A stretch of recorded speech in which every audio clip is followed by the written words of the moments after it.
Build yourself. Immerse yourself in practical knowledge. Learn from the doers. And get doing with Sarala Entrepreneurship College. Hey, I'm excited as always. I think I abused the word excited, but that's just what it is. I'm always ever excited to sit and learn from other entrepreneurs and let them share, pour from their hearts. And they're not showing up as gurus, as I always say.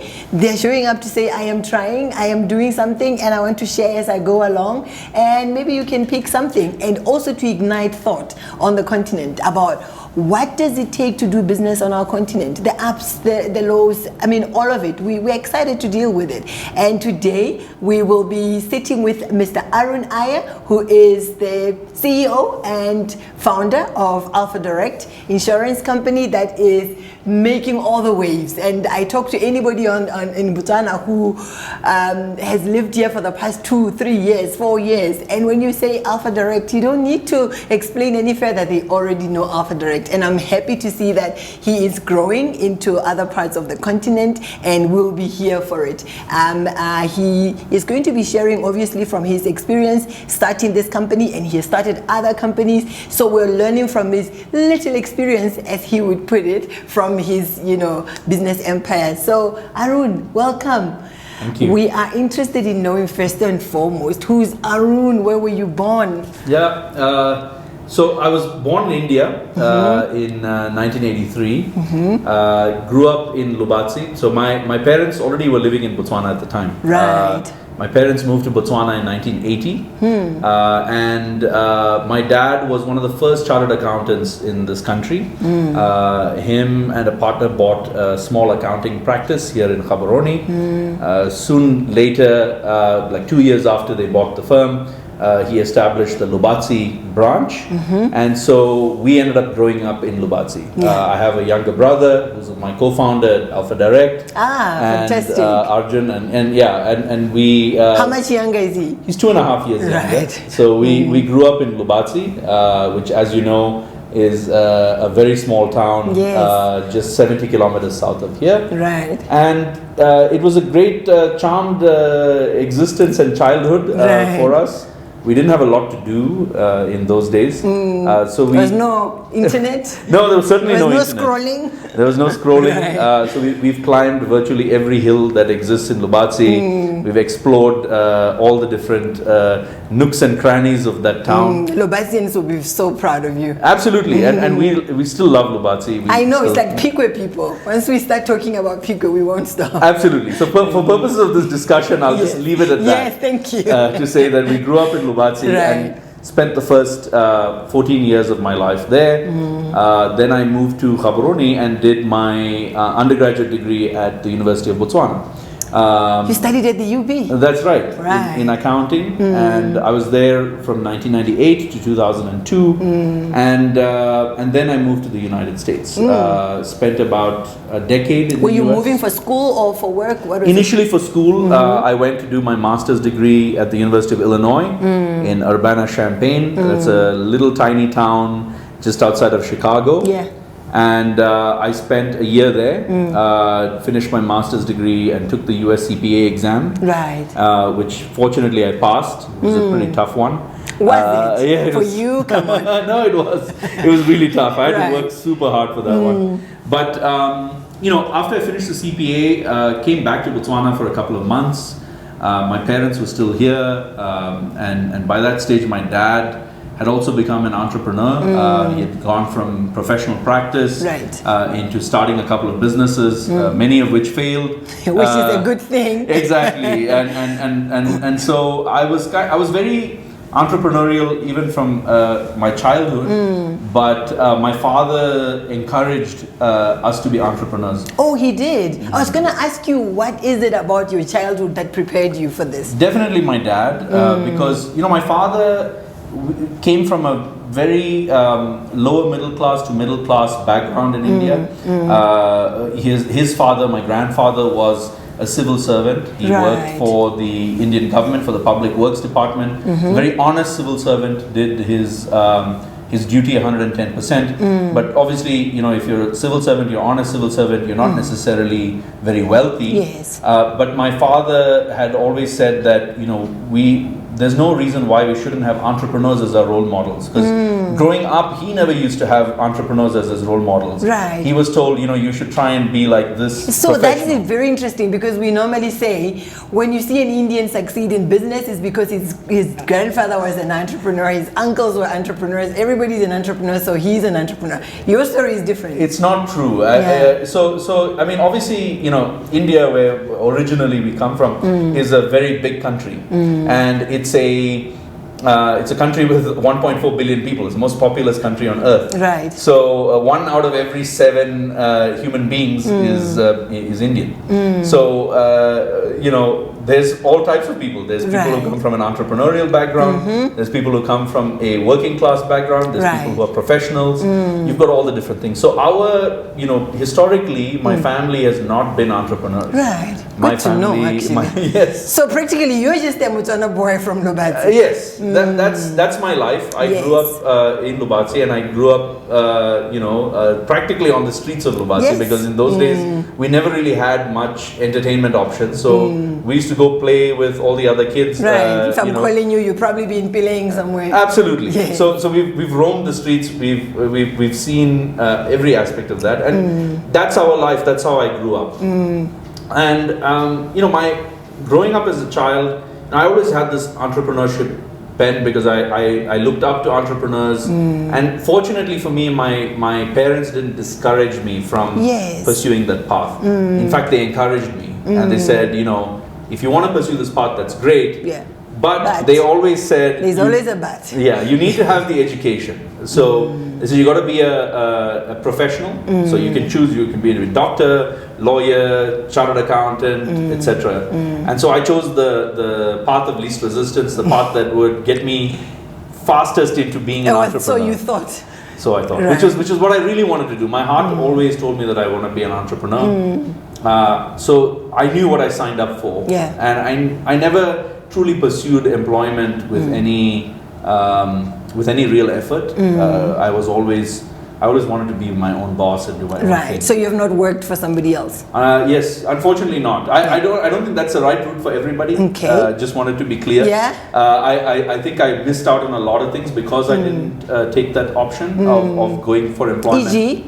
For example, learning on my own dime. I had to do a lot of my initial learning on how to deal with people and how to manage people and situations. And hurt your pocket in the process. Yeah, I had to pay a lot of school fees. But for my personality type and what I desire to do in the world, I think that's the path that I had to take. Yeah, I think before we even talk about your entrepreneurship journey, what value now in hindsight do you place in education? I ask because most of our young people are told by some entrepreneurs, you don't need to go to school, drop out of school. So that is the wave now. You're absolutely right. And I was of the same philosophy. I actually almost did drop out of university.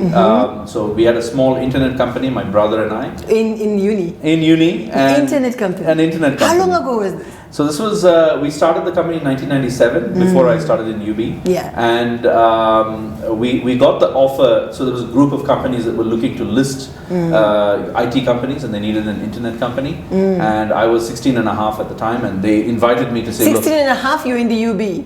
Yeah. You're at university from what age? 15. Okay, so you I are a skipped a little couple bit of of years. an enigma. Okay. So you can see that, right from get-go, Yes. my goal was finish education and be an entrepreneur. I love this, the clarity of it. I had so you no doubt started the internet company while you were in school with your brother? Yeah. The same brother you co-started this The with? same brother that co-started this business. But I only have one, so I got to keep so him you're safe. partners in all crimes. Yeah, we're partners in all crimes. So we do everything together. Fortunately, we found a working model where we can work well together. And the idea is, has always been that, I wanted to be an entrepreneur, but my parents always wanted me to have an education. I was good at studying, but I never saw the value in it because I was not studying stuff that I really felt would help me in my entrepreneurial journey at the time. Looking back, though, I realized that getting the education has actually been very useful. Why? For instance, running an insurance company requires a very, very strong and deep understanding of financial statements and balance sheet management, liquidity management, and so on. And without a background in accounting at the level at which that I have enjoyed that education, I would not stand a chance of being able to understand the complexities of running a risk-carrying insurance organization. Right. So it's opened up a lot of doors for me. I also think it's opened up a lot of credibility. So, for instance, when I went to the United States, after I finished my education, I went to the United States in 2003. And in 2004, I got a bank to give me my first credit line. The only reason they gave me a credit line was not because I was necessarily deserving of it, because I had no credit and stuff at that point in time, but because of my qualifications. I see. They said, look, this guy, even though he hasn't got really a track record, He's credible. He's credible because he's got this CPA degree, and he can always make money to pay us back. So it opened doors for me a lot initially, because it takes time to build credibility. Right. So when you think about your entrepreneurial journey, do you consider that first business at school your first business, or you consider the one you're about to talk about? Actually, there's a very specific first business that I actually had even before the internet company. Tell me about it. Yeah, so I used to when I went to LobSec. I spent a year at LobSec in the building. the building. Roberta guys will be so proud. I was in LobSec from 1995 to 1996. Actually, I think it was 1996 to 1997. But anyway, I was at LobSec, and I noticed that a lot of people in my school wanted cassette tapes. So there was like Tupac and Biggie and all the hip hop and rap stars of those days, who people wanted those cassette tapes. Yet they were very expensive here, so they were like 60 pula here. And I realized that the same exact cassette tapes were available like in India for about 8 pula. Right. And so so we went on holiday, and I actually would take orders from my classmates and schoolmates, and I would go bring back This is junior high school. Yeah, this is junior high school, Form 3. I did Form 3 in LobSec, and so that was my first business. So even in LobSec, I was probably always I always had the most amount of money because you made it. Yeah, because I was always selling something. I've never had a period of my life where I haven't been selling something. And your parents encouraged that. Yeah, they did. Because they saw that like I was driven to make money and driven to do something productive with my time, whereas everybody else was focused on unproductive activities. Right. So I think they were just happy that I wasn't, into smoking and drinking and all the other, the drugs and all that stuff. Right. And they were like, this kid is trying to do something meaningful with his life. And I was always very focused that way. So I had that business going, and that was really my first business. Yeah. I remember, I used to have this jacket, and it had a zipper over here. Right. And when you open that zipper, it was filled with cash. It was stuffed with cash. Right. Now you can disclose. Because then you would get guys in Lobatse doing something. Yeah. So, I mean, maybe I'd have to pay off like the internal mafia at the school to protect me or something of that sort. But, overall it was still a good environment to do business. And I used to always be selling something. And I think that really sort of laid the foundation for what I wanted to do and where I wanted to place myself in the world. So fast forward to when you're in the US after your university, then what? So you didn't really look for a job. Yeah, I mean, I kind of did it because everybody in my class was doing it. They went for all the career fairs and interviews and stuff like that. But I didn't really put my best foot forward. Right. So I ended up being the only guy who was unemployed at the end of our master's degree program from like the top accounting school in the United States, which is like unheard of. Did it feel good or did it feel awkward for you? It felt natural for me. Yeah, you're like, whatever. I knew that I had no intention of really working for anybody else. Did you save up some money from any of the? Yeah. So I always had money because I was good at earning it. I knew how to make money. I knew what the steps were to make money. And then B, I was quite miserly, so I hardly spent any money. So I would save and I would invest. Right. I started investing. I bought my first stock when I was 9 years old. Right. Sechaba Brewery Holdings.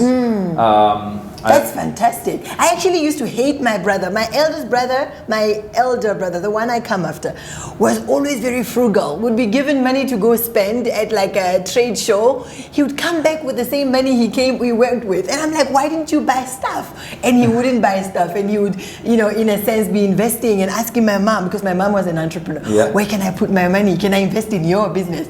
I used to hate him for that. So I'm sitting at like a mini him. Absolutely. That's how 9 years old. Yeah, I've never been like seriously big into spending money. Right. So, but was it your dad who said, Arun, could you maybe consider buying this? So what had actually happened was I went to my dad's office one day and I found the prospectus for Sechaba. They were going public on the Botswana Stock Exchange, and I found the prospectus for Sechaba Brewery Holdings on my dad's table. So I started reading it, and I said, "Oh, Dad, like, are you gonna buy shares in this company?" He was like, "No, not really."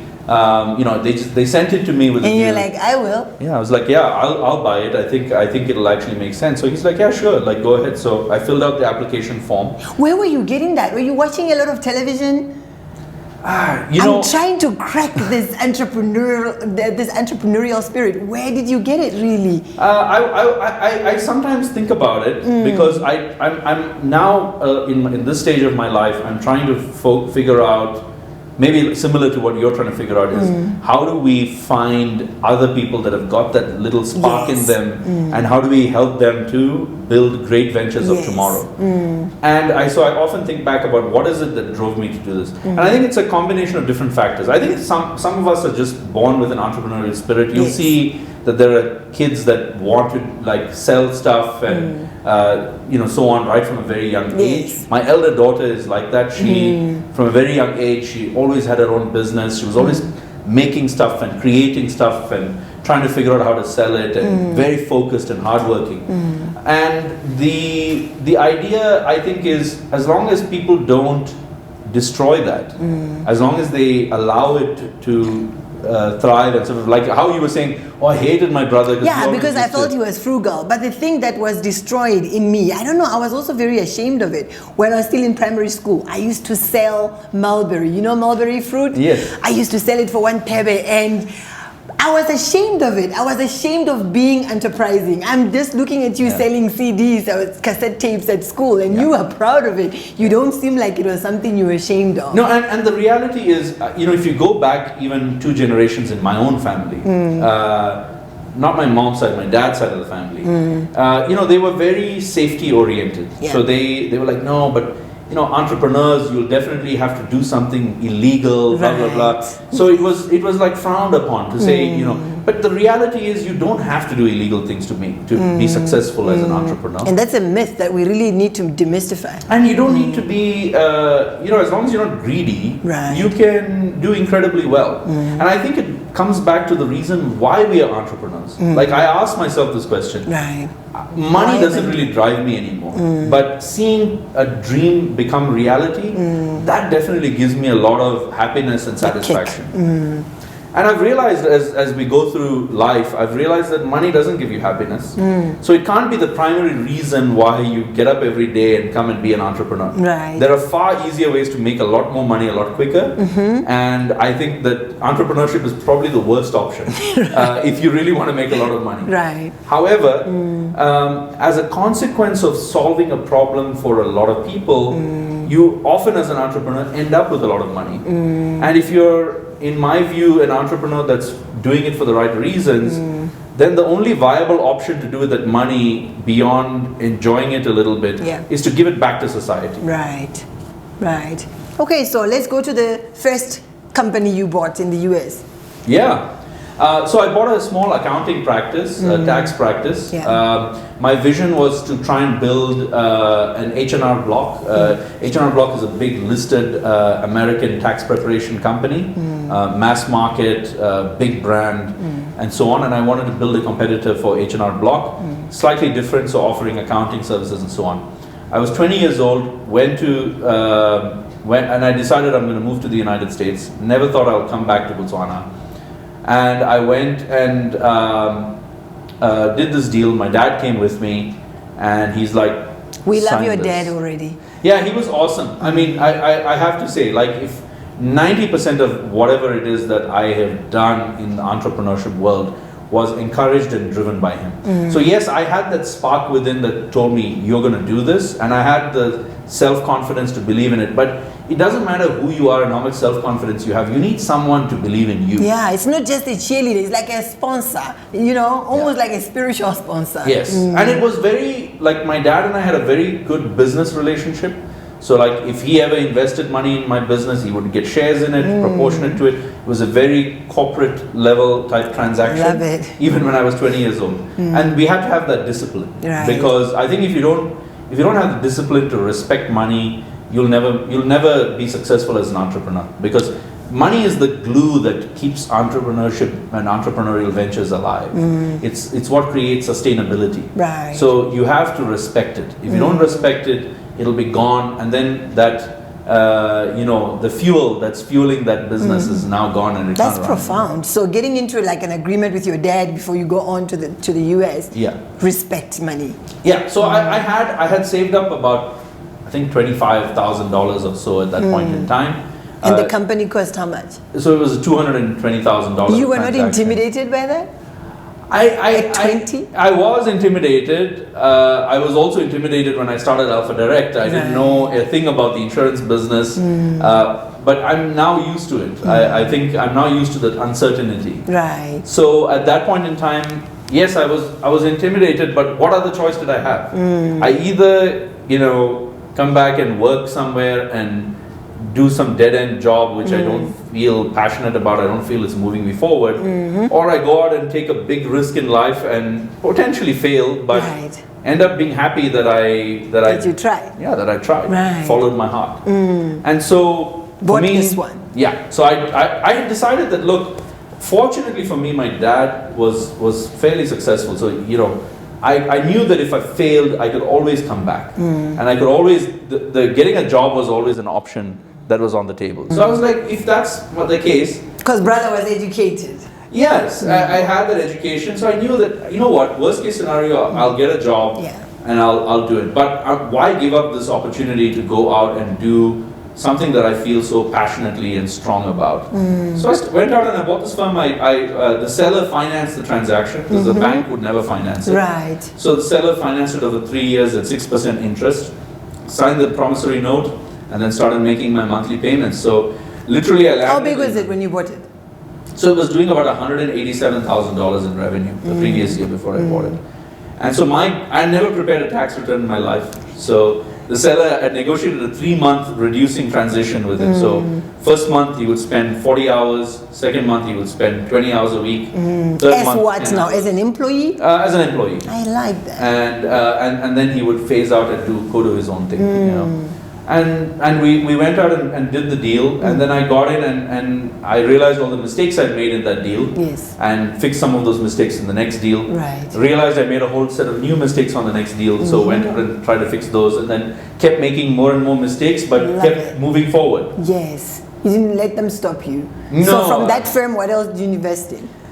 So that's how I always had this keen interest in insurance because I had, initially when I was in University of Botswana, a very close friend of mine, Pelekelo Muikisa, and I were both very interested in investing.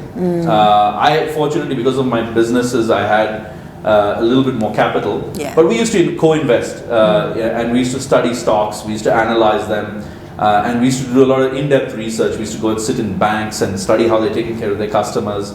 And then we were like, okay, this bank is doing a better job than this. We're going to buy this bank stock. I love that. That sort of a the thing. curiosity. Carry on. We love business. So Yeah. we would go and study these companies. And part of one of the investments that we made was Botswana Insurance Holdings. And we studied the annual reports and we were like, this is an incredible business. You saw the potential in it. We saw the potential, but we had no clue how we would ever be able to get into that Right. business. So I was in the US and I started, buying up practices, and then the vision was expand those practices into wealth management, insurance, allied fields.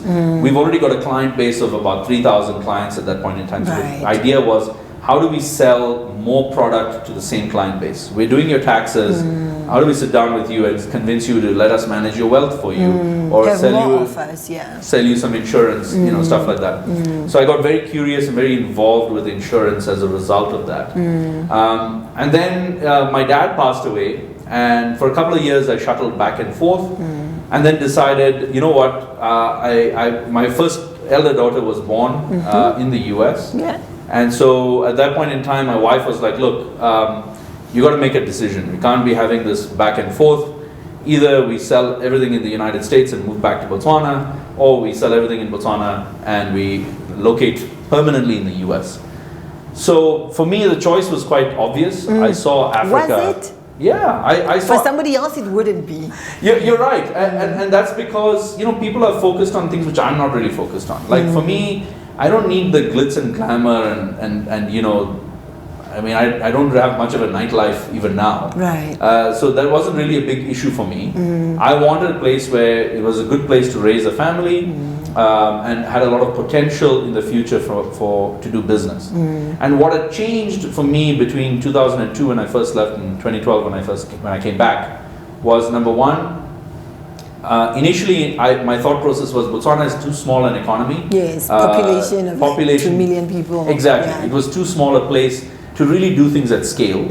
And what had changed about that was that I had now started seeing Botswana as the launching pad. The launching pad. I had started seeing Botswana from a different perspective, to say, this is where you can incorporate... The same Botswana, you saw it from a different perspective. I Exactly. like that. Yeah. And I said, you know what, successive governments have worked hard to put in place great legislation to support Botswana as a regional springboard, to set in place the institutions that are required to support entrepreneurs who want to expand into the region and the continent from Botswana. Yeah. And unfortunately, very little publicity had been done about the advantages of setting up in Botswana. And so I wanted to build a venture that could showcase how this could be done, how it could be accomplished. Right. And so that was so the ideology from the beginning was always set up in Botswana and use it as a springboard and showcase that it can actually go out from Botswana. That's right. I never once thought that this was the end of the game.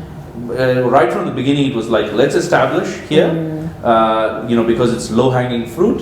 Let's test our models here. Let's get it right here, and then once we're ready, let's expand out of the country, and use this as a springboard for us to expand into the region and the continent.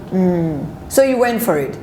Yes. Insurance was not a new thing when you came here. No. And we had existing companies, and you came in and literally, I think a storm is an understatement. You were everywhere when you started. Your marketing was insane. So what is it? What did you want to do? Why were you not intimidated that there are already insurance companies here in a very small market? One would call it a red ocean, and you came in, and what was the idea there? The idea was very simple. It was a large enough market, so insurance, the short-term insurance industry was a little bit over 1 billion pula when we started our business. The total insurance industry, including medical aid, was about 5 billion. Now it is about 7 billion. So maybe over that, maybe around 8 billion. Yeah. So we saw a big enough industry here that it made it worthwhile to invest the time, energy, money, resources to disrupt the space. The idea was that we felt that the way that insurance was being done in Botswana was not adding value to the end customer. That is, for instance, 90% of insurance in Botswana was intermediated. That is, driven through brokers and other intermediaries. These intermediaries get paid a hefty commission to distribute the insurance on behalf of insurance companies, underwriters. And we felt that the amount of value addition that the intermediaries were adding was not justified, considering how much they were getting compensated. So we said, well, why don't we change the distribution model and share those savings with the end consumer? Right. And then we felt the other aspects of the industry was very archaic in the way that things were managed. For instance, we have successfully changed in the last 9 years that we've been around. We've changed a couple of models for the whole industry. Being the upstart, we have actually managed to change the biggest players in the industry. Right. For instance, when we started our business, no insurance company had their own supply chain for auto parts.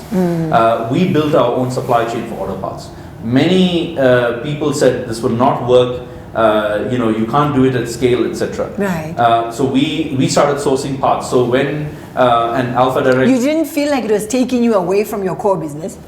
it wasn't, because what we were focused on was the customer at the end of the day. Right. We said if we can make the customer experience better, customers will be willing to pay for that. Right. And so the idea was, how do we improve the customer experience?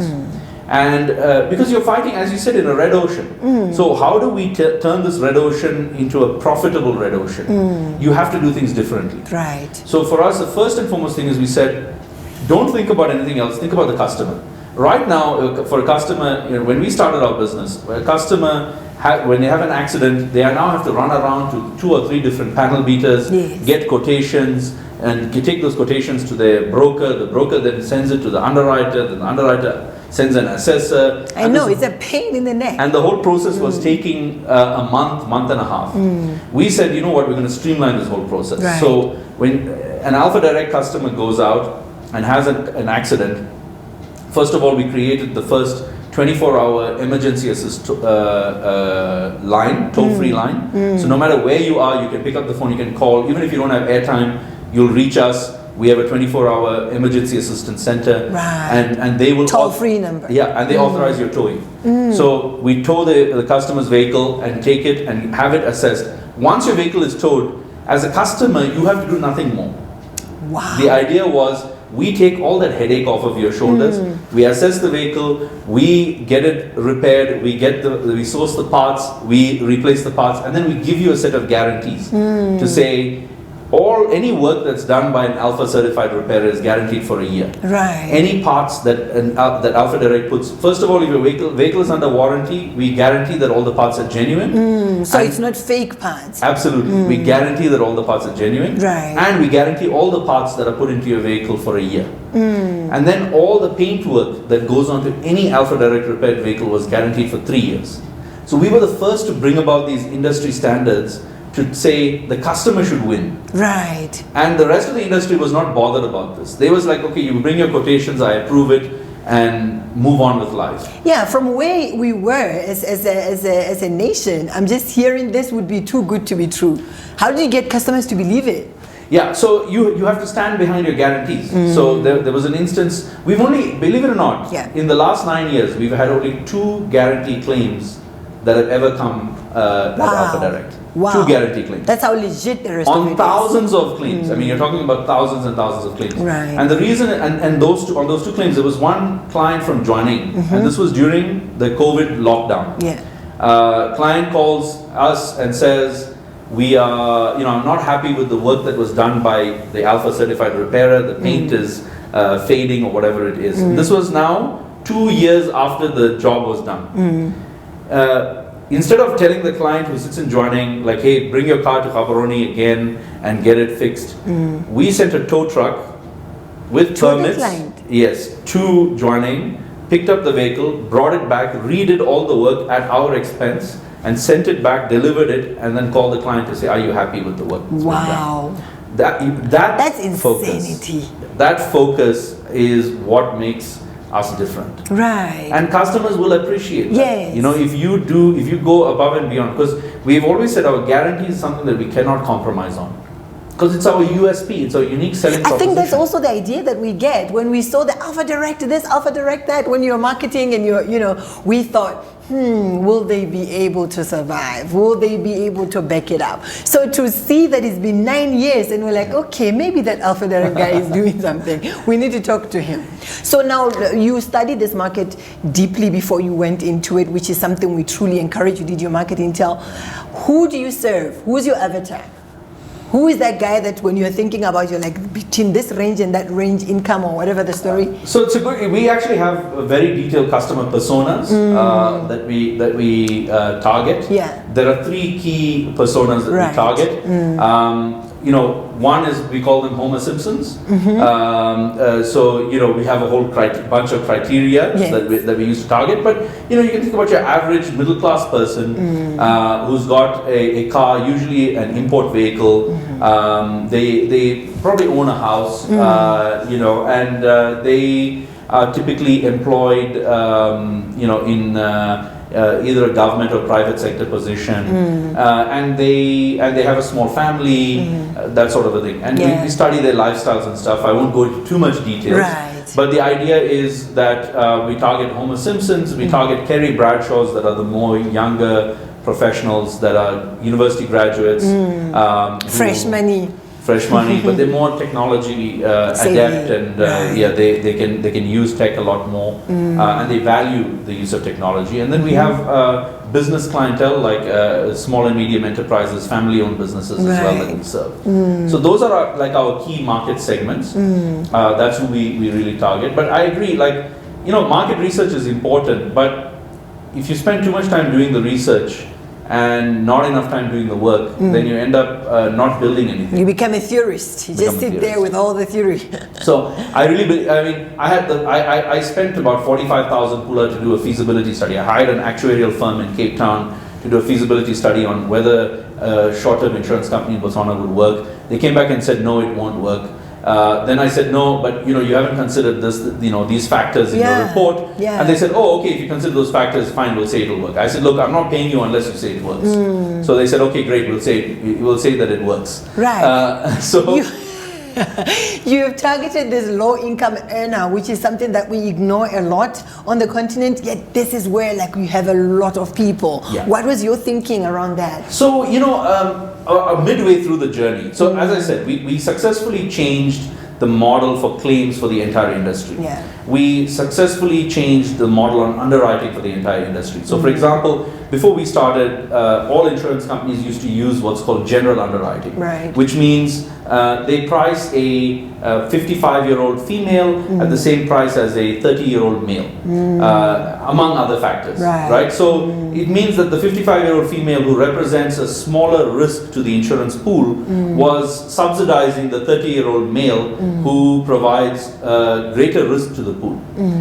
So we felt this was not fair.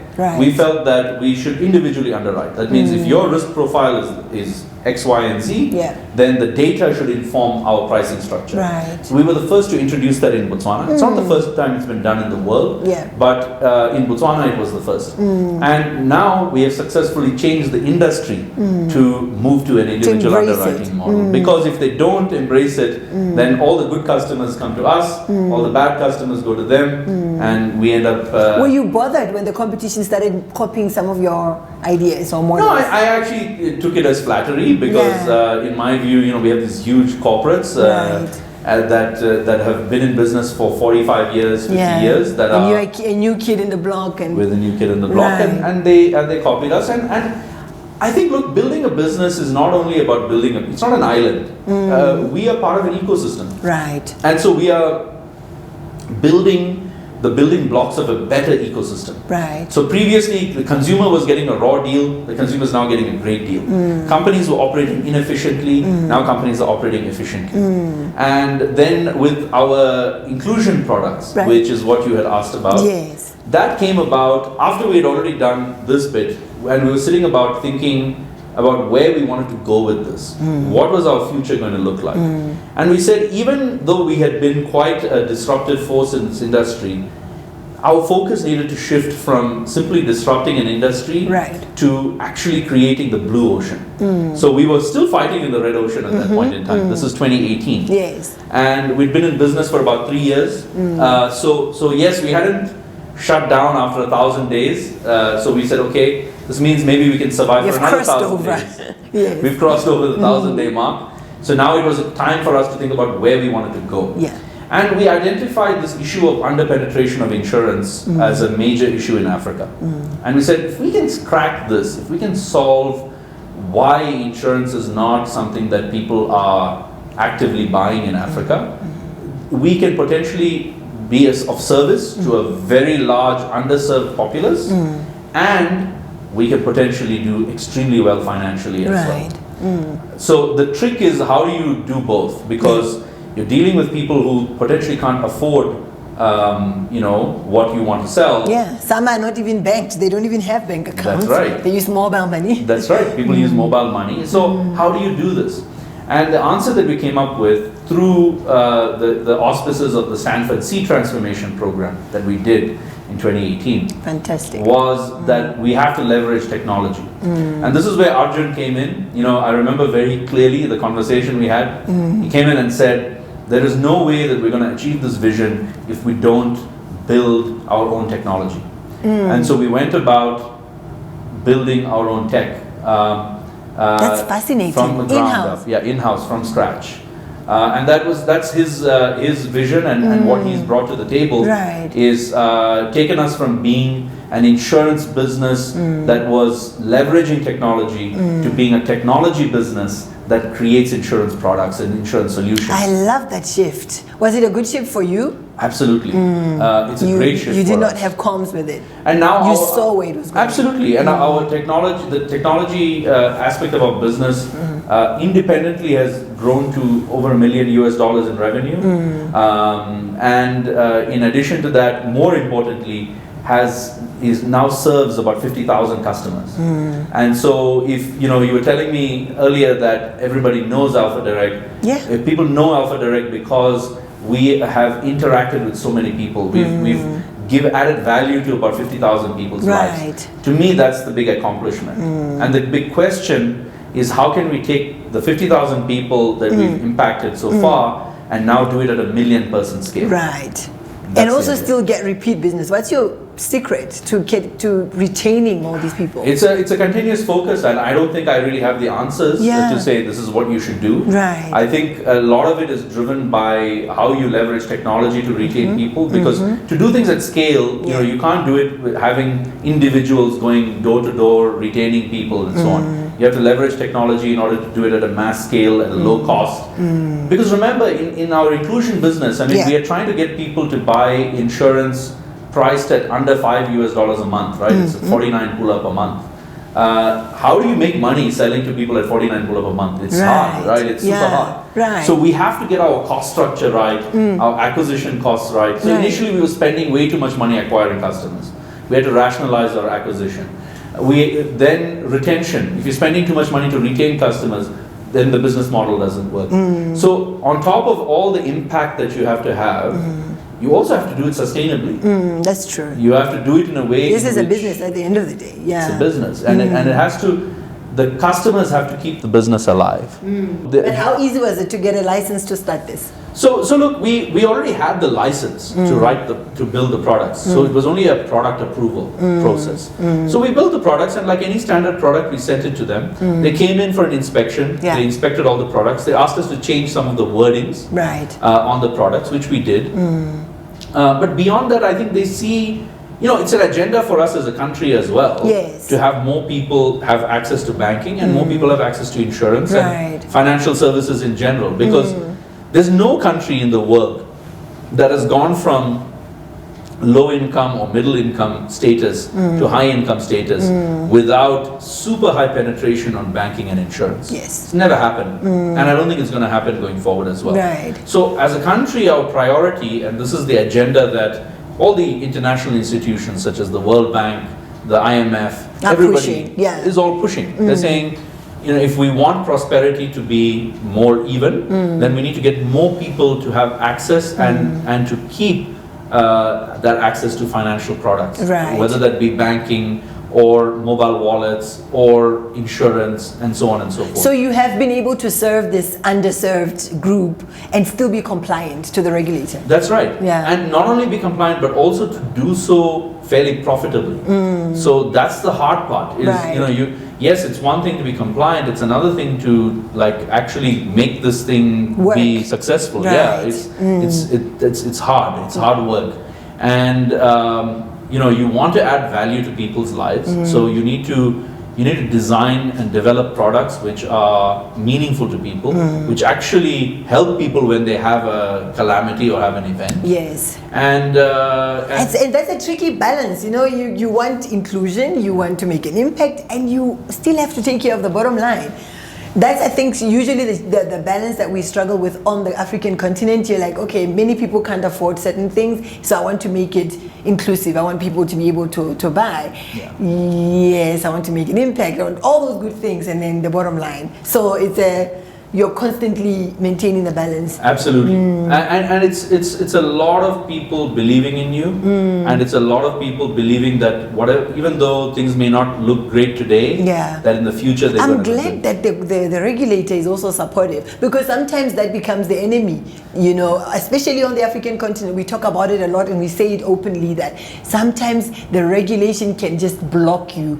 You're trying to, you know, reach the unbanked, you have to use mobile money, and you have to stay compliant. So we don't want our entrepreneurs to then fall off the compliance, you know, bandwagon. I agree. I do think that we have a little bit of excessive regulation right now in Botswana for such a small economy, where we're still developing. We have a long way to go. Right. And I think where we're still developing, there needs to be a more laissez-faire approach to regulation. But at the same token, none of us wants bad actors in this ecosystem, right? Yes. You want an ecosystem that works on an ethical level playing field. And that's what I think everybody wants. So like my philosophy is I welcome regulation, but I welcome the right kind of regulation. Yes. I welcome regulation that's practical in its approach. And progressive. That actually cares about the end person who it's trying to serve. Right. So that is the key, is how do you regulate and make sure that you keep the bad actors out of the game, but on the same token, you make sure they don't compromise the end value that we're trying to deliver to the common man on the street. That's true. You know, so do you thought lead, like you get into the regulator's office and say, hey, look,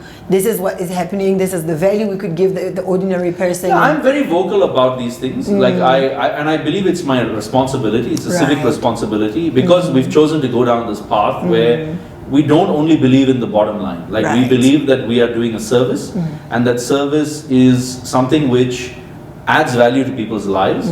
And because we're doing that service, ultimately we can't do it without support from all the players in the ecosystem. Like we have to have not only our investors but also the regulators and, you know, all the other players in the ecosystem have to support what we're trying to do in order for it to be successful. Right. We have a lot of young entrepreneurs who maybe would like to get into fintech, and they feel that compliance would probably, you know, get them to maybe the cost of compliance. What would you say to just encourage somebody like that? It's tough. I mean, our cost of compliance already are over $1 million pulla per annum. Right. And when you look at that, it's challenging because I think if I was to start Alpha Direct again today in the current compliance environment, it would be a much tougher sell. Yeah. I think it would be very difficult. But the reality is, it is what it is. I think that what we can do as entrepreneurs is to have open dialogue and communication with other stakeholders in the ecosystem. And I think if your intentions are right, generally people sense that and they feel, okay, these guys are doing things for the right reasons. And because they're doing it for the right reasons, you know, there's going to be benefit across the table if they are successful. Yeah. And I think that causes people to support what you're doing. That's true. And Yeah, say, so we should have conversation with our regulators. We shouldn't run from regulators. I mean, at the end of the day, what are they regulating? They're regulating an industry to prevent bad actors from spoiling it for the end consumer. So they can't be the ones who are responsible for spoiling it for the end consumer. They have to help the end consumer to come on board and have access to insurance and banking and all this other stuff, you know, and that's their role. Right. So why not look at them as a partner? Why look at them as your adversary? Yeah, like the teacher with a stick. Yeah, the reality is they also want the same things. That's true. And if you are successful as a business, it's good for them because how do their salaries get paid? It gets paid from levies that are levied on the industry. That's true. Every year we have to pay over levies. Who are we collecting that money from? The end consumer. Right. So at the end of the day, regulatory salaries are getting paid by companies that are regulated.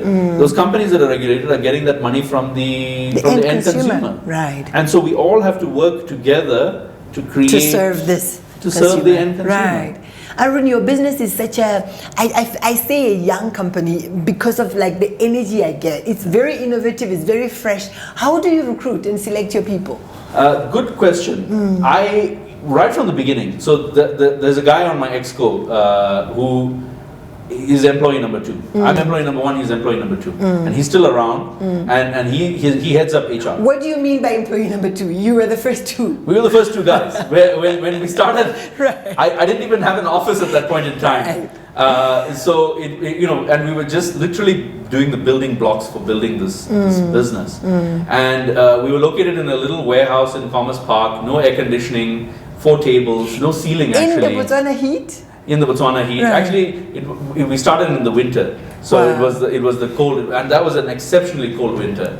It does get that cold. So we got through the first winter, and it was just me and him and a bunch of software developers, and we sat down and we spoke about what type of people do we want, and what is our recruitment going to look like. Yes. So the first thing that we decided was, our mission was to build the best workplace in Botswana.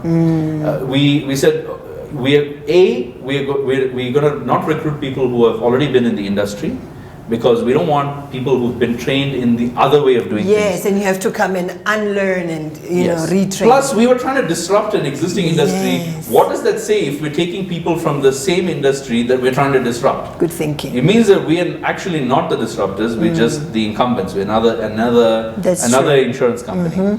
So we said we're not going to recruit anybody from the industry. We're going to find, fresh kids on the block, and we don't care if their degree is in finance or humanities or history or whatever. As long as they're really intelligent, as long as they've got good grades, we will interview them.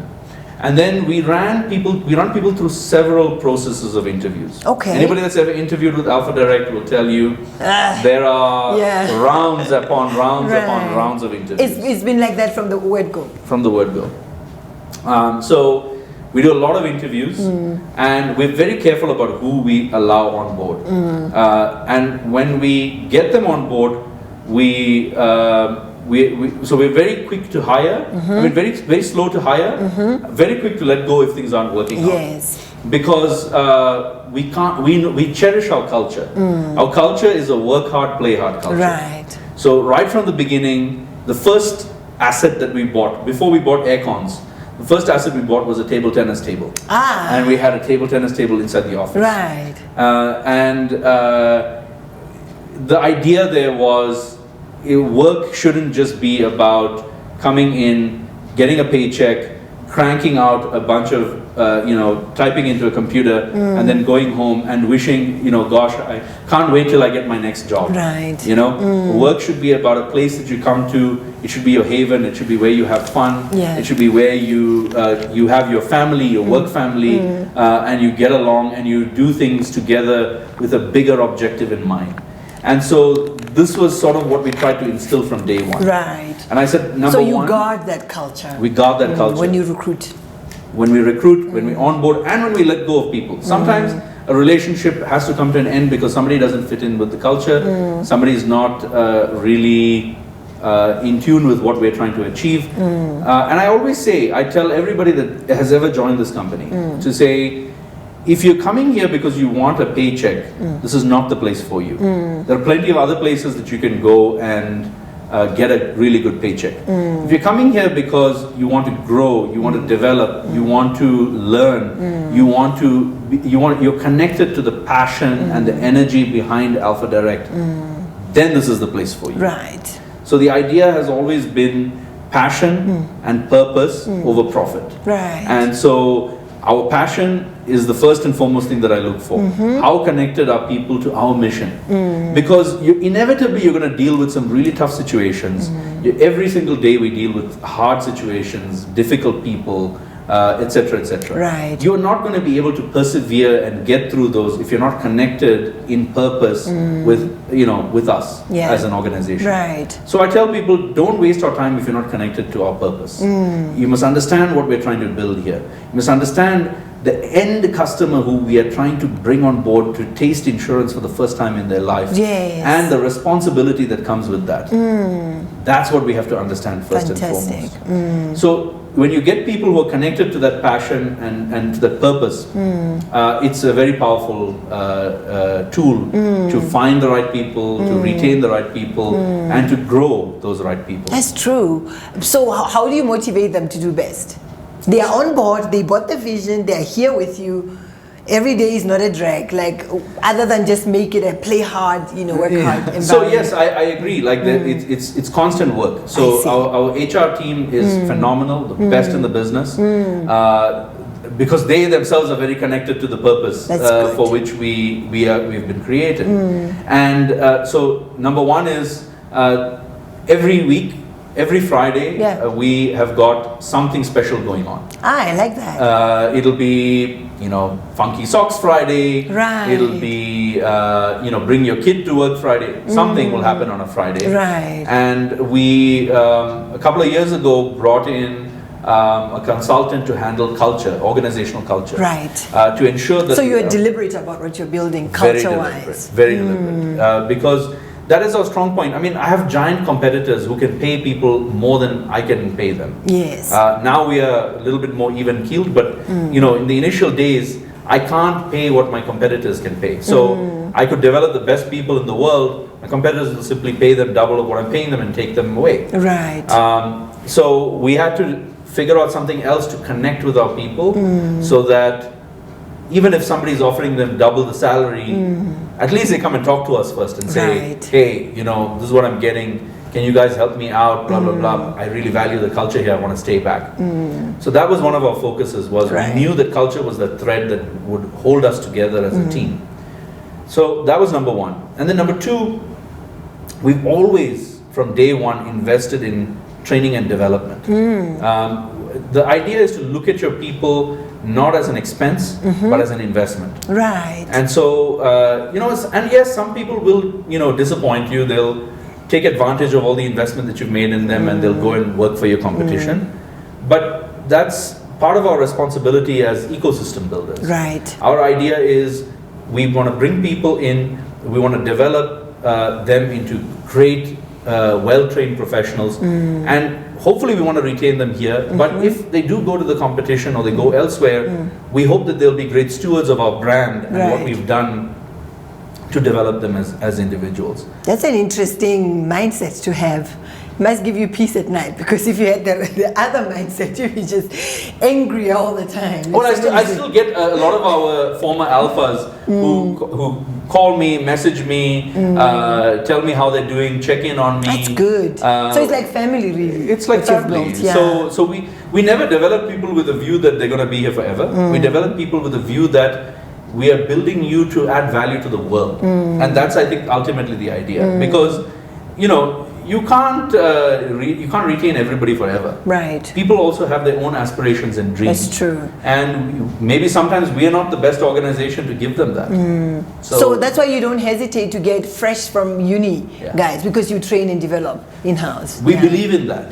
That's our culture. We've always had a graduate development program, which we just restarted now after COVID. And we've always had an attachment program for students that are studying risk management at the various universities. Right. We just signed up as a partner with Botswana Accountancy College to be a partner in their entrepreneurship and innovation center. Right. So the idea is some of the kids that have got good ideas, how can we help to nurture them? Yes. How can we invest in them? And how can we, grow other entrepreneurs, produce other Aruns? We can only do so much ourselves, right? But the combined energy of all the entrepreneurs in our ecosystem, we can do some incredible stuff. Right. And we want to be a part of that job. Or you don't welcome new ideas. With all these young people, there is like thousands a day in terms of ideas that come forward.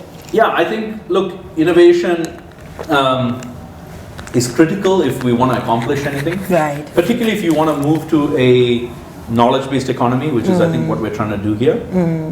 I think innovation is critical. Innovation is not something that I think you're just, you wake up one day and just decide, I'm going to be an innovator. It's not how it works. Right. There has to be a really nice carrot at the end of that stick that you perceive. Innovation is all driven by a difference in perception. So, for example, when we designed and developed our packaged retail insurance products, what we call insurance in a box, we said there's a gap in the market that is not being exploited by the incumbents in the space. There's an underserved market. This is a big portion of the population, and nobody's trying to figure out how we get these people to buy insurance and keep insurance and remain insured. So we felt that there was enough of a opportunity at the end that was worth it to make the numerous years of sacrifice that were necessary to build that business model out. And so the innovation came from seeing the light from a different angle. So the incumbents in the industry said, well, I can't make money off of people that are earning 2,500 pula per month. Right. So forget them. We'll sell them funeral plans or whatever and then be done with it. Right. We said no, these people actually value insurance. They are ready to buy insurance, but you need to price it right. You need to give the right benefits that they care about, not what you think are important. And you need to, one important aspect that the incumbents missed in that particular innovation is that the power of technology. They were using outdated, inundated technology, and they were extrapolating that outdated, inundated technology to say that that technology cannot solve this problem. And they were right. Right. That technology cannot solve this problem. But the world had moved on. The technology that was available to us was modern cloud technology, ratings algorithms that are live, all of that stuff. So how could we leverage that technology? And then of course, advanced payment rail integration. So you could do more with less, really. We could do more with less. And that was the difference. Right. So the innovation was seeing things from a different angle, seeing the problem from a different angle, and therefore seeing the solution from a different angle as well. Because we knew that this technology was available. Whereas if we were sitting on some outdated technology, we might think that that is the limit.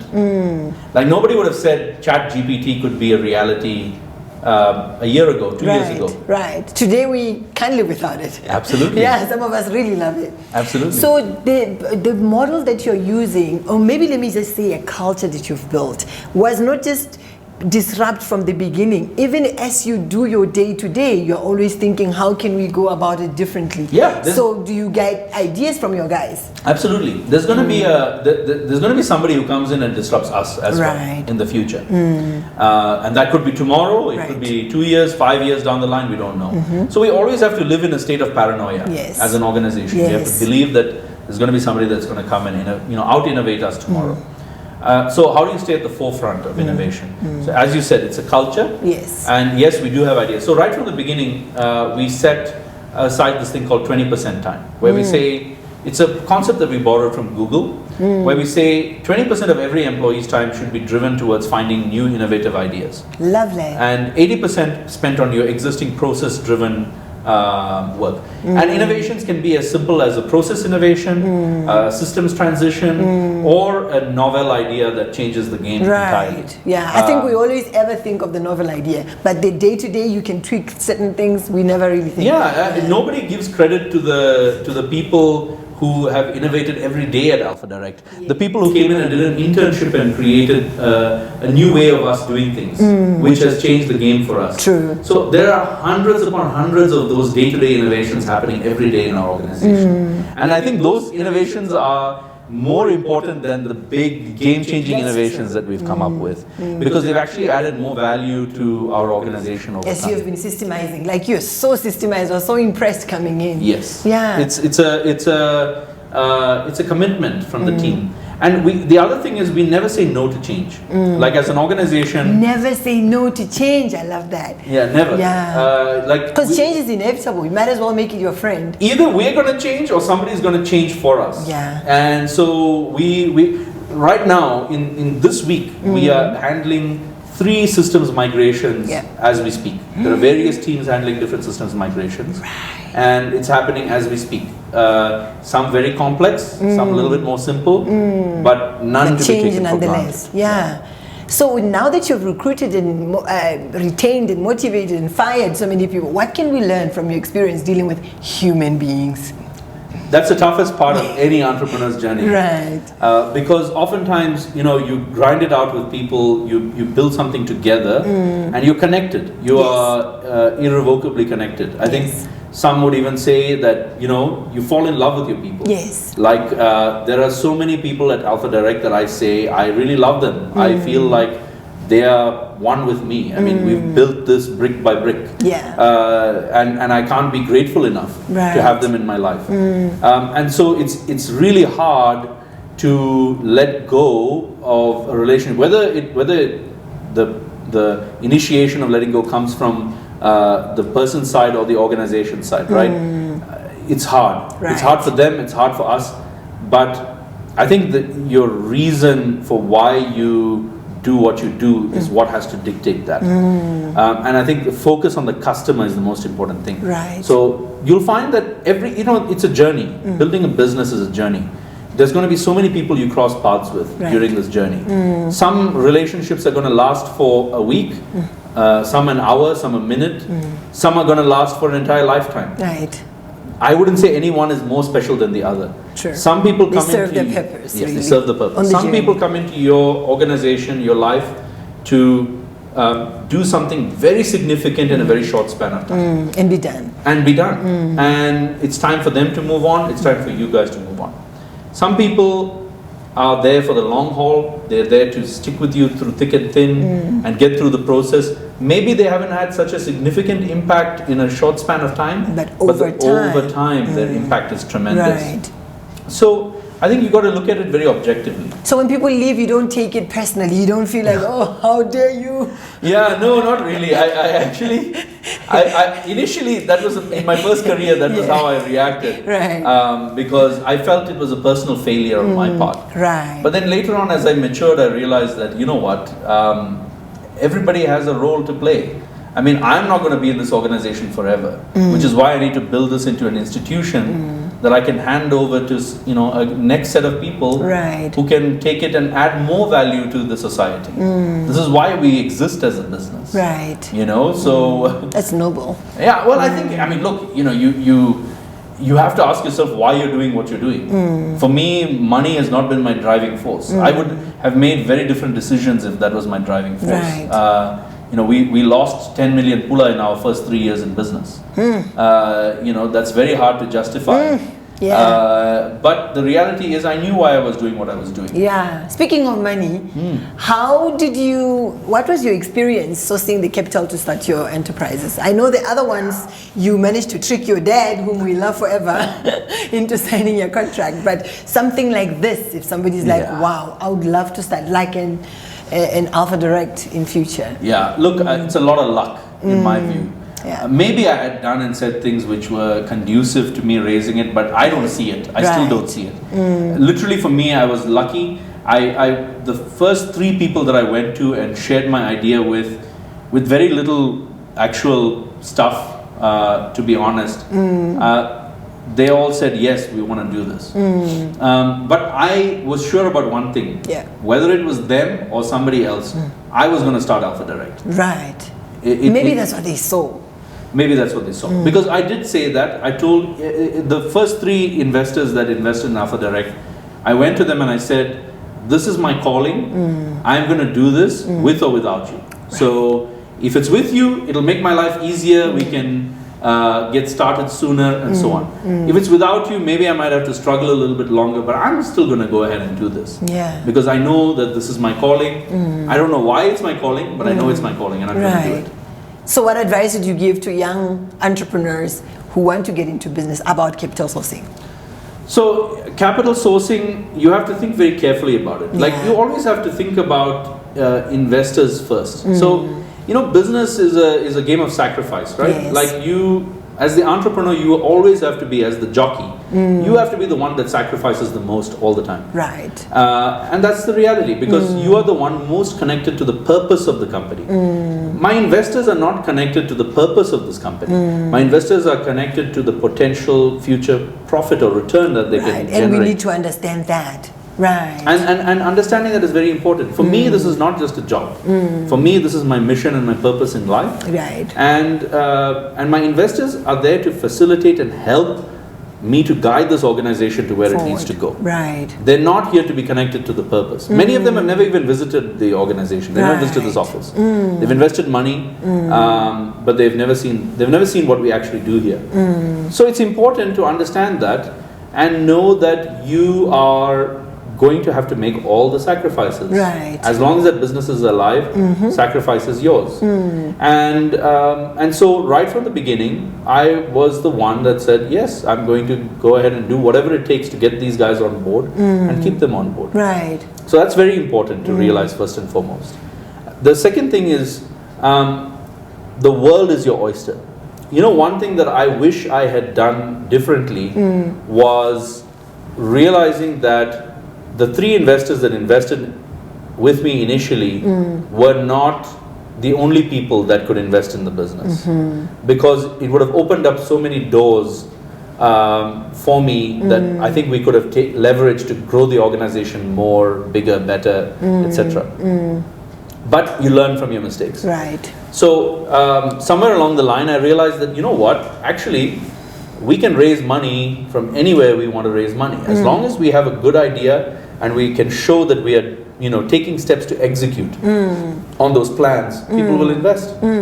Where'd you get that idea? From exposure? Now that you're like a bit more exposed, you're like, there's people who are willing. Yeah. 100%. It was exposure, again, a little bit of luck also, I would say, because when we got one of the preeminent venture capital funds in Africa, Launch Africa Ventures, to invest in our business in 2021. And how it happened was very interesting.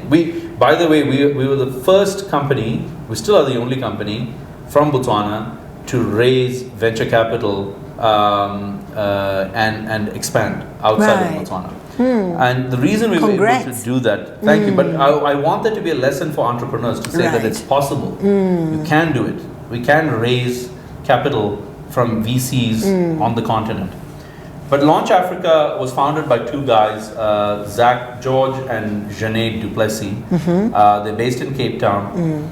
And there was this friend of mine, Thabo, who said, you need to be on this group. There's a VC's group, WhatsApp group that I think you'd fit in great with this. And I was like, yeah, sure. And I'm very averse to signing up for any WhatsApp groups because oftentimes it's a lot of spam and it's a waste of time, and I don't want to divert my attention to that. But I agreed to be on this, and this was an incredible group of individuals that are really committed to building the African tech ecosystem. And it's founded by... they were specific to tech, yeah. Specific to tech. Right. So venture capital, technology, ecosystem. Yeah. And I got added to this WhatsApp group. And through the WhatsApp group, I met Zach George, who's the founder of Launch Africa. Prior to starting Launch Africa, he had started Startup Bootcamp, which is the #1 accelerator on the continent of Africa. And they've accelerated some incredible startups like Kuda Bank in Nigeria and so on and so forth. So he already had those credentials. And then he came on, and then, we just happened to randomly meet. I happened to be in Cape Town and I met him for lunch along with a whole bunch of other people. And we never spoke about business or investing. He was raising his first fund at that point in time. Yeah. And randomly out of the blue, I was sitting at home one day scratching my head and wondering where I'm going to get my money to execute on this ambition of insurance in a box and taking it into other markets and so on. And he calls me out of the blue and says, hey, I just finished my first close. Are you looking to raise money for Alpha Direct? And I was like, yeah. And he's like, okay, get me your pitch deck and your access to your data room. I never had a pitch deck and I never had a data room. Right. So I hustled, and my whole team worked like crazy. We put together our deck, our data room, etc. Went to their investment committee in about 2 or 3 weeks. Right. And then they made the investment. So that was how it kind of it transpired. Yeah. So were you the one pitching? Yeah, of course. Any lessons from there? Yeah, so I think you have to, investors want to know that you're ambitious enough. No investor who knows what they're doing really believes that what you say you're going to do is exactly going to transpire as you so say they it have will. good enough sense to know it's like If they don't, then they have no business being investors. right. And they know that you are essentially sharing your ambitious goals with them, your really audacious goals you're Right. sharing with them. But there's so many, bottlenecks and forks in the road from getting from an idea to eventual viable business that every investor knows that it's a long windy road and you're going to hit bumps and maybe your venture collapses in the middle. All that stuff is potentially could happen. Right. So what's important is to show them that you are ambitious enough and tenacious enough to follow through on that ambition.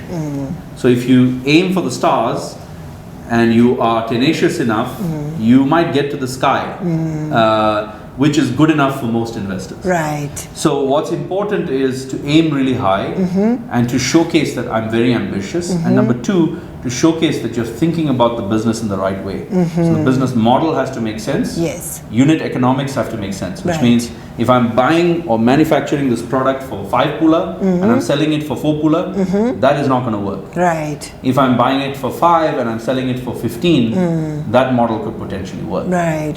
So unit economics is very important. You have to have a thorough grip on your unit economics, thorough grip on your cost of acquisition of a new customer. So you are acquiring a customer for X number of pula, X number of dollars. You are selling them a product or a service that's going to cost, create X number of pula in revenue on a unit basis. Yeah. And how much is your contribution margin and how long does it take you to recover the cost of acquiring that customer? These figures, if you don't know, forget about getting any investors. Right. It's not going to happen. Then the second thing is you've got to show investors what the potential of your market is. So one of the Right. disadvantages we have of being a Botswana-based company is that our total addressable market is very small. Right.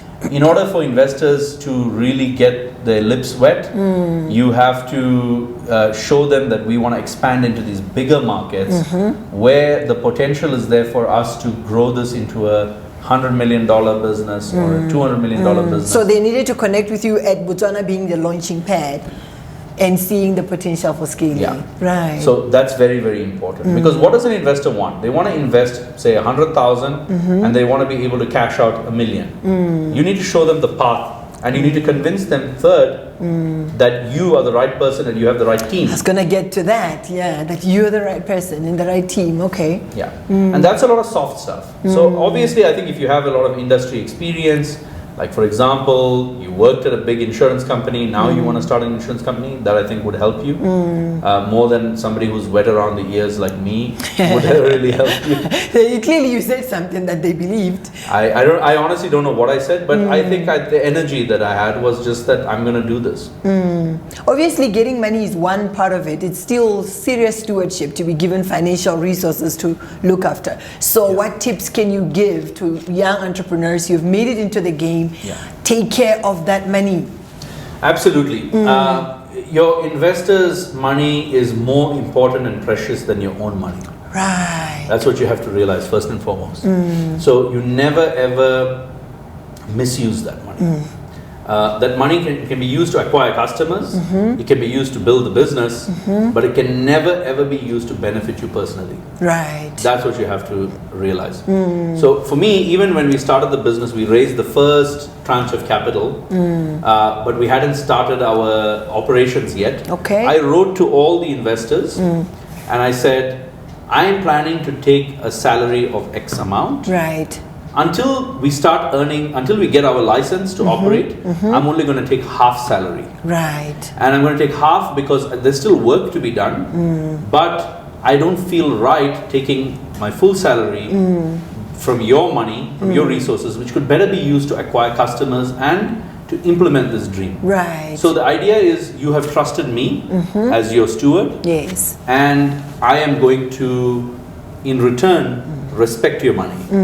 And it's not that, I mean, my 3 investors are all extremely wealthy individuals. They're worth between $200 million and about $2 billion on the high end. So they're not small boys. It's not like that money makes a huge difference to them. For them. But for them to know that I will not disrespect their investment is very, very important. And that I will not take a penny for my personal benefit is very, very important. So as an entrepreneur, you must have those ethics to know that it's not your money. This is somebody else's hard-earned money. That's right. Right. Even if they are awash with cash, That's it's right. still their hard-earned money. Doesn't matter. Any money that anybody gives you, you must respect it. If you don't respect it, then investors will stop respecting you. Yeah. And inevitably, you're going to have a situation where your investors potentially can stop respecting you. That's true. And then maybe you'll even need other rounds of financing where they will ask you, what did you do with the previous round of financing? Exactly. Yeah. So you have to build and earn your credibility that way. Yeah. Doing business in Africa. What's most challenging about doing business on this continent? Definitely manpower or human power. Yeah. I think, we have a serious brain drain in Africa currently Right. going on. And I think we need to create more entrepreneurial ventures to keep the brain power within Yeah. Africa. That's the only solution. Because the really smart people are not motivated to go get a government job and go sit in a desk all day and do nothing. They want to be at Alpha Direct developing software, solving problems. Yeah. That's right. So we need more entrepreneurship. We need massive levels of entrepreneurship in order to keep the brain power here. We have smart people. I believe intelligence is evenly distributed around the world. It doesn't matter where you are. Everybody has the same nascent intelligence. Right. It's how we choose to apply it that's different. So some people may apply it to starting an entrepreneurial venture. Some people may apply it towards scientific discovery. Some people may apply it towards agriculture. Yeah. But the brain power is the brain power, and it's there. So I think in order for us to retain talent, we need more entrepreneurial ventures that start up on the continent. Right. And we need to build these companies and institutions that give the smartest talent, the most intelligent people among us, the opportunity to use their talent for the betterment of the whole society. Right. Or in a sense, create platforms for them to flourish. Yeah. Yeah. And on the flip side, because you have talked about the challenge, what do you think is critical for success in business if you are to set up in Africa? Yeah, so it's, I think to some degree you have to be a cowboy. I think you have to, you have to be willing to go out there and do whatever it takes to succeed. Right. Building a business as it is very hard when everything is working. Yes. When it's not working, like for example, you get a toll-free line. I told you about our emergency assist line. Right. To get that line took us a year. Yeah. And I eventually had to call the CEO of BTC and be like, you know what, if I don't get this line right now, I'm going to start cussing you out. And I need that line right now. Right. And so that's how it ended up happening. So you're going to be thrown a lot of challenges. I think part of it is just we have a very laissez-faire attitude to getting things done. And that needs to change. Like we need to get things done like now, like yesterday, not wait for tomorrow, wait for day after tomorrow. Like that has to be our attitude. And so that's a challenge as an entrepreneur, because what happens is that you keep encountering these roadblocks for no reason other than some meaningless bureaucracy or somebody that just doesn't want to get up and do something. And that has to change. So we need to stop being content with mediocrity. Yes. I think that's hold our people accountable. Right. Yeah. And I've noticed, Arun, that you will always be learning something, and you go out of your way. You go to the US, you do a short course, you come back, you go to another part. You just spoke about the Stanford Seed program. What value do you place in continuous personal development for entrepreneurs, and why is it so important?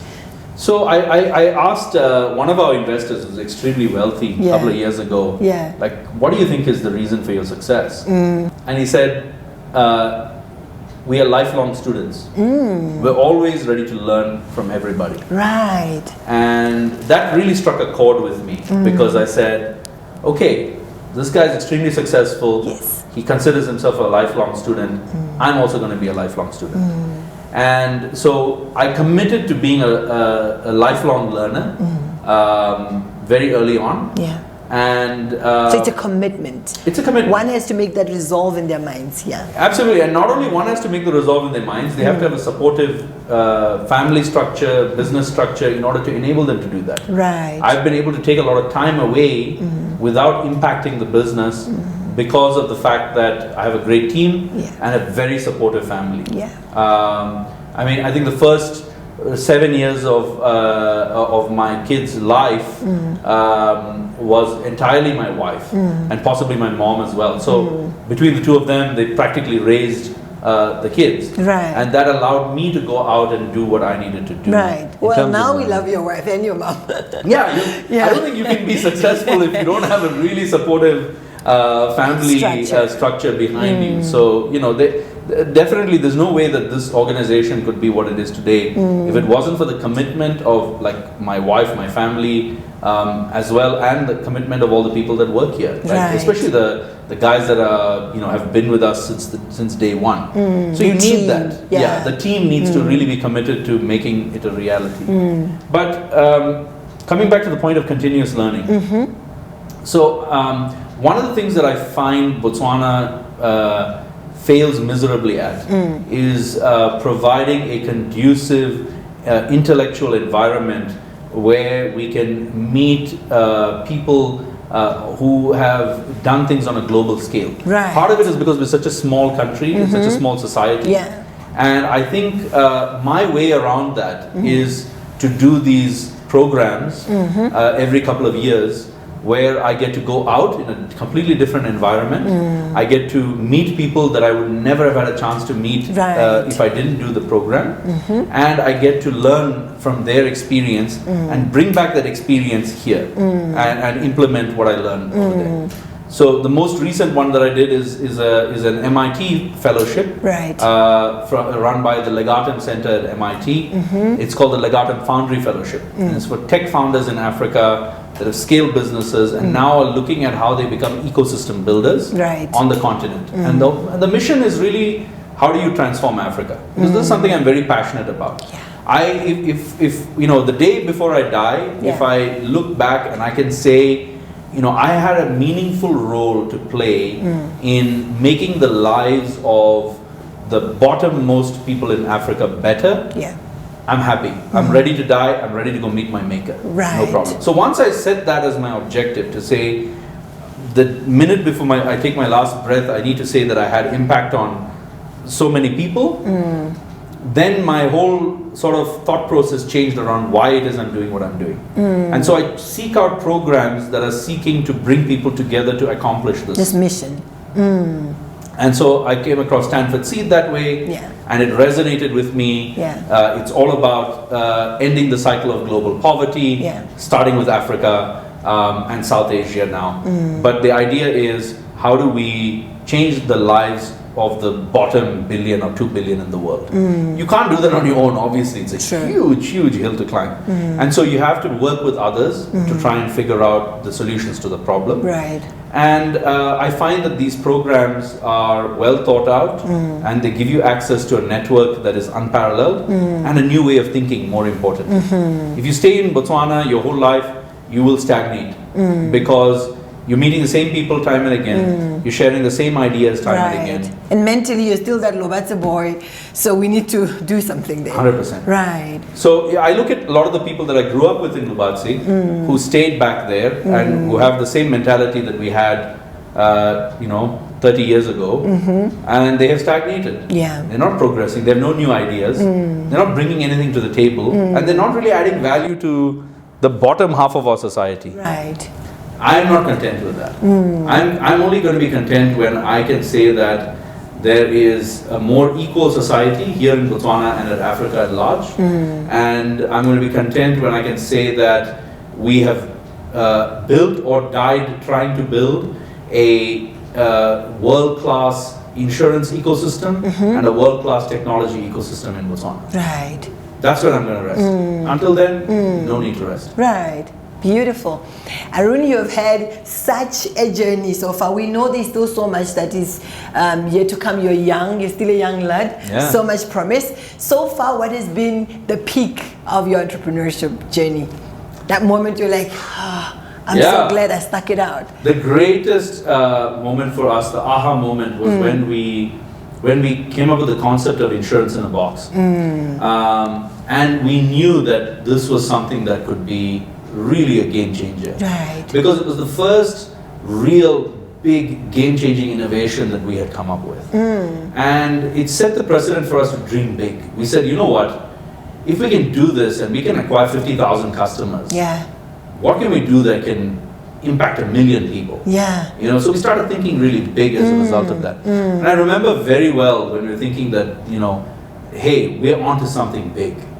We're onto something really big. Right. And let's figure out how we can take this and make Is it when you hit the 50,000 or when you started seeing the numbers build up, you're like, hey, I think we're onto something. The here. numbers build up was only validation for what we had felt earlier. So the ding, ding, ding moment where you're like, oh my God, I think, yeah. Those are the best moments in entrepreneurship. Right. You know, between that moment and eventually you reaching the goal, whatever, serve 1 million customers or whatever, make $1 billion or whatever goal you come up with, right?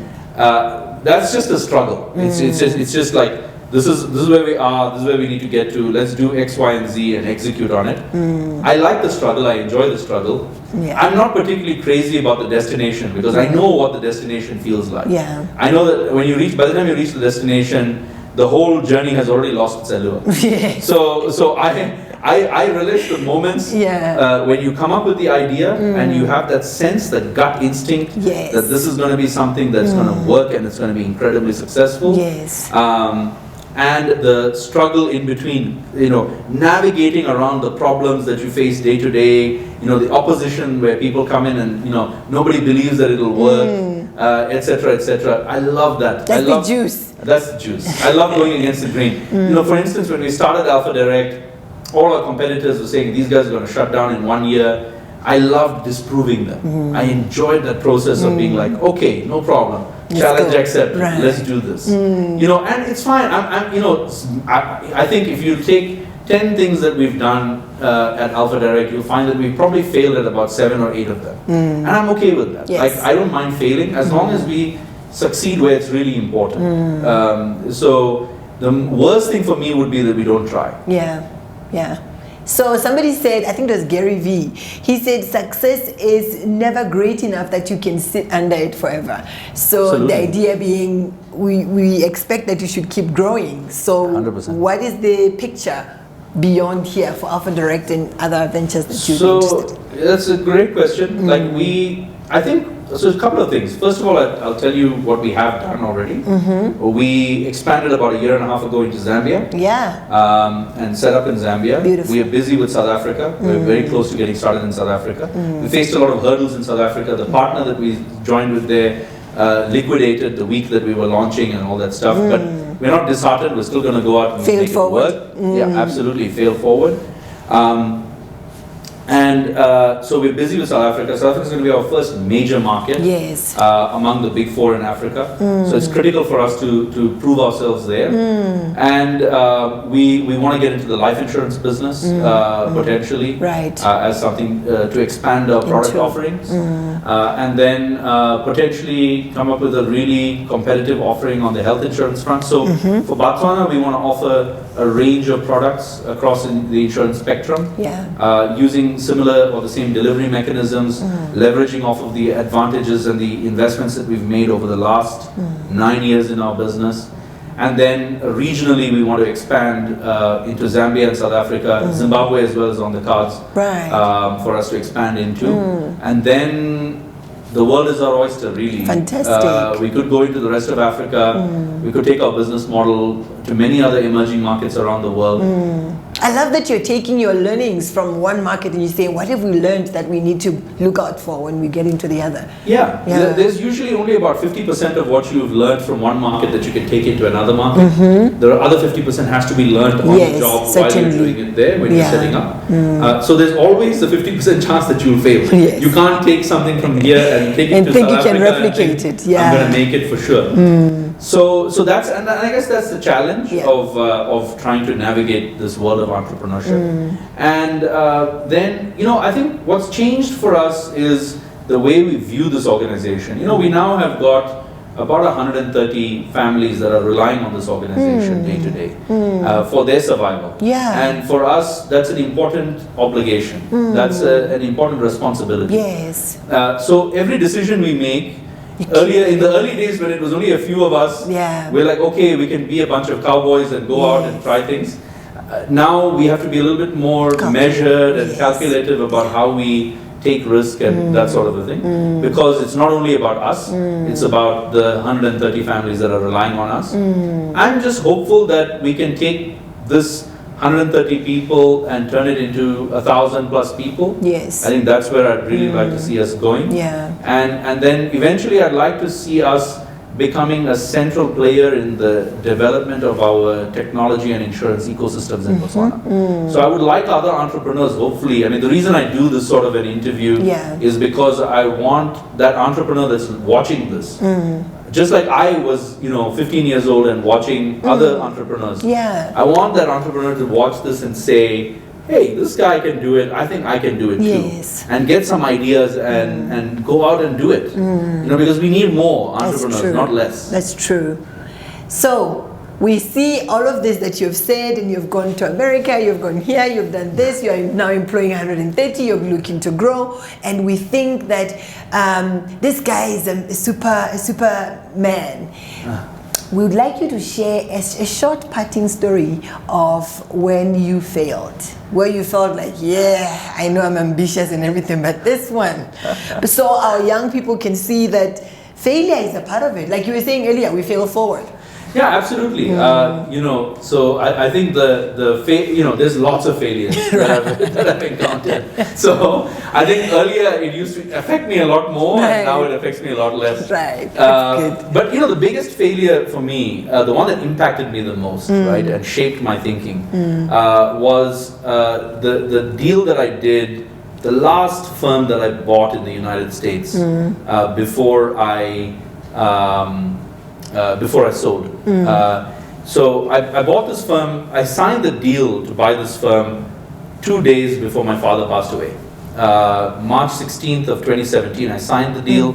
March 18th, my dad died. And it was the biggest deal I'd ever done. $725,000 I bought this firm for. Yeah. And I had about 225 in cash. And my banker, who had been banking me from day one when I started my business, up to that date, had said, I'll give you the financing for $500,000. Right. And it was great. And I was like, okay, I'm going to do this deal. We're going to grow now from like a $2 million business to a $3 million business. And I was all gung-ho about it. And I'm going to have all these expansion plans and so on. Yeah. And we failed miserably at it. We took a $725,000 business, and by the time I sold the firm, it was a $250,000 business. So we lost a lot of money. We really struggled. Part of it was self-inflicted, definitely, mismanagement. Right. Part of it was just the financial crisis. One of our branches, 85% of the clients went bankrupt. They were construction clients, so they ended up going bankrupt. So just those headwinds of just like kind of letting myself down, I think was the toughest aspect of it. But now, I look at that as definitely a necessary step in getting to start Alpha Direct, because the guy that I bought that firm from, he is the one that told me. He said, you need to look at the insurance business, because I've made more money from insurance than I have made in my practice, and I've been practicing for like 30 years. Right. And if he hadn't told me that, I would never have gone out and got my insurance license. Right. I would never have. And maybe if you hadn't failed, he wouldn't have suggested even. 100%. So yes, it's painful. Failure is painful. There's no doubt about it. Yeah. It still is painful even today. But how we deal with that pain and how we leverage that pain to turn it into something really great, I think is the mark of an entrepreneur, right? Like to me, nowadays I actually like really relish failing, because I'm like, great, we failed. Let's take it and do something new and better and more exciting. With Do it. you teach your team how to deal with failure now? Yeah, I think they're also used to failing. Right. And we have a saying, we have a mantra here, which is like, look, we never ever take anybody to task for failing at something which is brand new. Which means if you're doing something novel, you're doing something, a new process, an experimentation, you must fail. In fact, we expect it and we encourage it. Right. What we don't tolerate is process failure. Where something routine, like what happened? There's an established process, and it's simply you decided you don't want to wake up in the morning and do X, Y, and Z. We can't be training and retraining people on the same thing again and again. Progress must be had. Yes. So I think so. What a way of looking at failure. So everybody here understands if a process fails, it's a problem. But experimentation all day long, go out and fail. No problem. Try and fail a little bit less. Try and fail a little bit smaller, so that we don't lose a lot of money. Resources. Yes. But go ahead and fail. And I mean, insurance in a box itself, before we figured out the model and what makes it tick, was a failure. Right. So it had to be tweaked and turned to be what it is today. Tweaked. Right. Nobody was buying it, and we had to figure out a couple of tricks of the trade. Right. So now your partner is your brother, your business partner. What have you learned about business partnerships from your journey? So I think my dad was already a very successful person when it came to partnerships. He had many different partnerships, all very successful. And all with great partners. And my brother is my business partner, yes, but we have got a number of investors also. And look, it's about a lot of give and a very little take. Right. So you have to be clear why you're doing what you're doing. My brother and I are partners not because we want to try and like make the most amount of money or anything. We believe that we are stronger together because he has skill sets that are complementary to mine. Right. And I respect those skill sets. And likewise, I have skill sets that are complementary to his, and he respects those skill sets. So, for instance, I can't dream about building the kind of technology that he's built. I don't even know how he does it. But he's a tech genius. Right. And he's built the most incredible, sophisticated software platforms I've seen in my life. And that's enabled us to do all this stuff. Right. And then, in addition to that, our digital business has been almost entirely built by him. On the same token, when it comes to insurance, I'm like as good as any top technical person in the world, even though I haven't like done any of the formal education. Right. Because that's what I'm passionate about. So he respects that and I respect that. So it's a lot about mutual respect. And I really feel, a lot of relationships, whether it be in your personal life or your business life, they tend to break down because of financial pressures and money and stuff like that. So I think it's important to align with people who are not so materialistically inclined. So like both my brother and I, we are not, like we couldn't care less about what cars we drive and all of that stuff. Yes, we don't mind spending money if we have to. Right. But the idea is that's not what brought us together and that's not what's going to divide us. So the ideologies have to be very similar. That's true. I think for a partnership to work. It's the same thing as getting married, right? Like, I mean, if you're just dating somebody, it's okay, you can break up tomorrow and you can and it'll still work. Right. But if you're married to somebody, you're going to have children with them, you have to know that you're aligned philosophically. Right. That's what's really, really important. So if you don't care about having kids and your partner does, or if you don't care about whether your kids become educated and your partner does, it's not going to work. Right. If you need to be aligned on a lot of issues, and you need to be flexible. You need to accept the other person as they are. Right. So, my brother, whether it's my brother, my wife, my mother, anybody that I have a relationship with, or anybody that works here,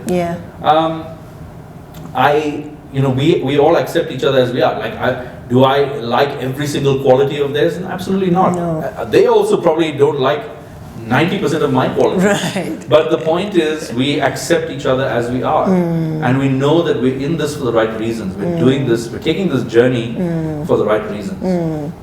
So we have young entrepreneurs, obviously, who are watching, and they need to be encouraged. There are those who have not even gone into entrepreneurship. They are probably studying at university and they're thinking, when I'm done, I really want to get my ducks in a row and start a business. What word of encouragement would you give them if they are on the African continent?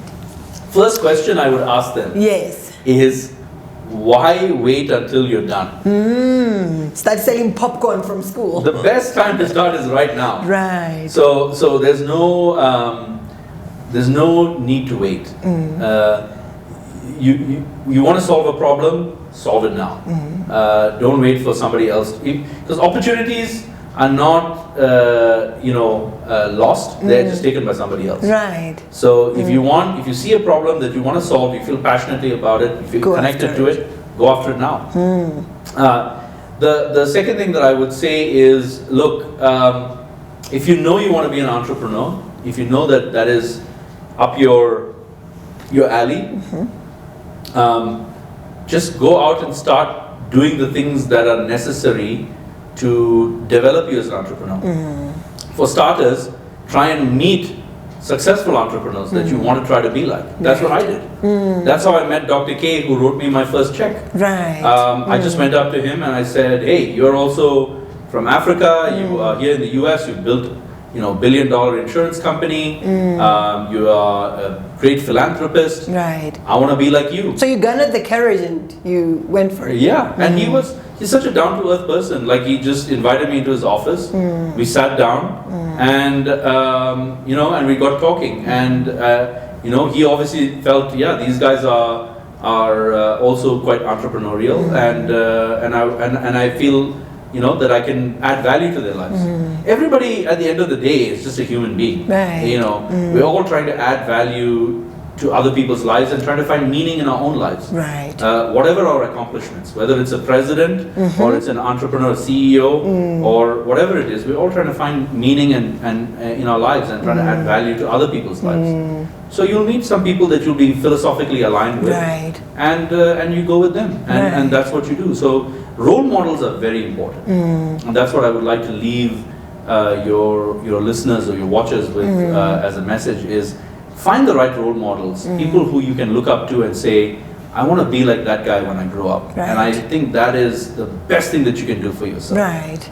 Wow, Arun, thank you very much for pleasure. sharing what you call your 2 cents. For us, it's golden. We will be coming back in 2 to 3 years to find a different Arun and different scale. Absolutely, So, I really hope so. What I'm hopeful for is that Africa's entrepreneurial potential will be realized by Africans. That we don't wait for people to come in from outside to show us our own potential. So I feel that is very important. It's up to us to solve our problems. Yeah. Don't wait for that guy from America or this guy from Europe or whatever to come and solve our problems for us. We can solve our problems here. And we can solve them entrepreneurially. We don't have to always be asking for aid. I think you said that earlier. I loved it. What Africa needs today is not aid. What we need is more entrepreneurialism. We need more people to say, that's a problem that's important enough that I'm going to sacrifice my entire life solving that problem. And if I succeed, then I end up I've done well, I end up with a boatload of cash, I get to live a good life.